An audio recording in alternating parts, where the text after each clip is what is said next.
Φόβος ενστίκτου. Λέγεται ταινία. Ναι, καλή ταινία. Yes, Your Honor. The defense calls John Shaughnessy.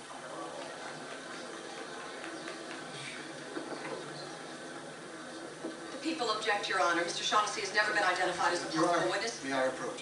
Yes, you may. Thank you.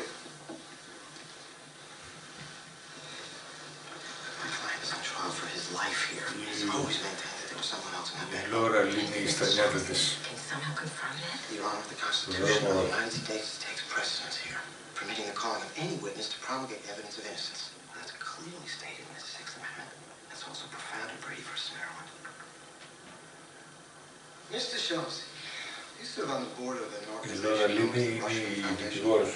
I have the privilege to be an honorary board member. Could you briefly explain the nature and purpose of this foundation? Έχει παρατηρήσει με τον Its purpose is to invest in projects for the greater good of the community. Greater good of the community. Okay.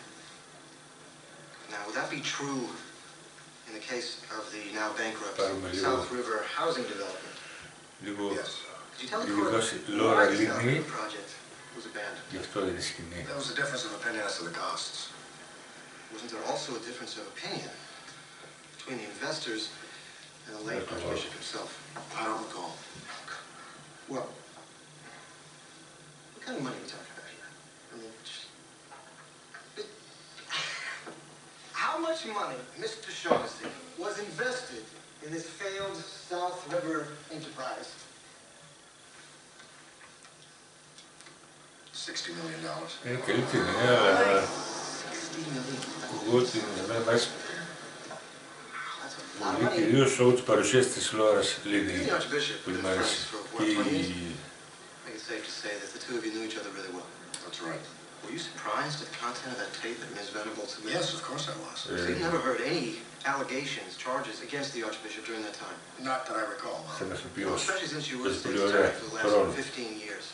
It'd be fair to say that you supervised all the prosecutions in Cook County during that time, especially the prosecutions of all the prominent figures. I also have a staff of 1,000 of the best prosecutors in the land. Yeah, but as state's attorney, it was up to you, ultimately, to decide who would be indicted and who wouldn't. Yes. Yeah, okay. All right, let me just take you back now.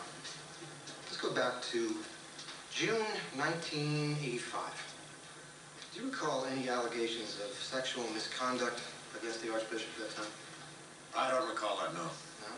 Do you recall a young man by the name of Michael O'Donnell who came to the felony review unit at your office?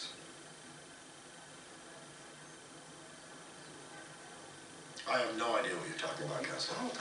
This is so confusing to me because I have this document here from the Chicago Metropolitan Police Department. It says that, yes, Michael O'Donnell spoke to the supervisor of that unit over a period of 2 weeks, explaining to him the graphic details, sexual abuse he suffered at the hands of Archbishop Rushman. Quiet. And isn't it also true, Mr. State's Attorney, that you then decided that your friend, Archbishop Rushman, was not going to stand trial for any of it? He owed you big time, John. You must have been really pissed off when he pulled out of South River. What was it? He just finally said, I can't take it anymore. He said, no. Mr. Vail. You and your investors. Mr. 60 million reasons to kill him. You little cocksucker. That's it. Witness dismissed. Court's in recess. Vail. In my chambers now. That's what you're you little shithead.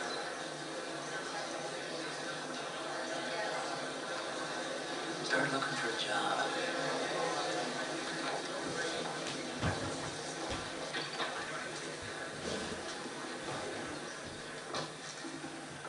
If you think you can go into my courtroom to wage personal vendettas and settle old scores, you are sorely mistaken. I'm striking Shaughnessy's testimony from the record as irrelevant, and I'm holding you in contempt to the tune of $10,000.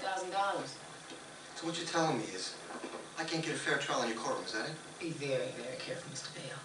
You're in dangerous ground here. Fine. You want me to make that check out to you, Judge? Do you want me to take you off this case?